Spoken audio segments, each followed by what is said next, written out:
Hammaga salom. Sizlar bilan Krebs sikli haqida gaplashamiz.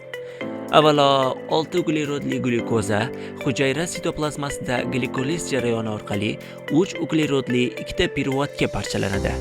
Keyin piruvat mitoxondriya matriksiga o'tadi va bu yerda piruvat oksidlanib va undan bitta NADH va bitta molekula karbonat angidrid ajralib chiqadi. Shunda u 2 uglerodli asetil-CoAga aylanadi va Krebs sikli boshlanadi. Asetil-CoA 4 uglerodli oksalaasetatga sitrat sintazi bilan birikadi va buning natijasida CoA ajralib chiqadi va 6 uglerodli sitratni hosil qiladi. Shuning uchun Krebs sikli ikkinchi nomi limon kislotasi siklidir, chunki sitrat limon kislotasidir. Keyingi bosqichda sitrat akonitaza fermenti ta'sirida suv ajralib va yana qo'shilib izositrat hosil bo'ladi.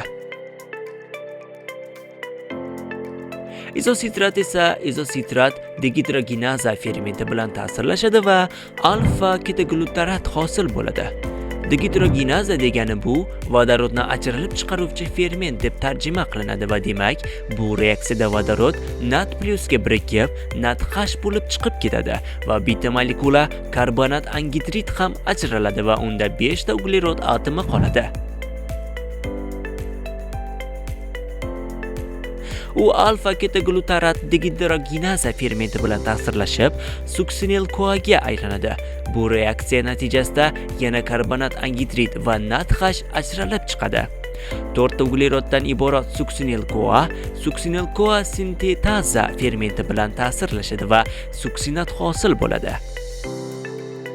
Bu reaksiya davomida guanozin difosfat erkin fosfat molekulasi birikib, guanozin trifosfatga aylanadi.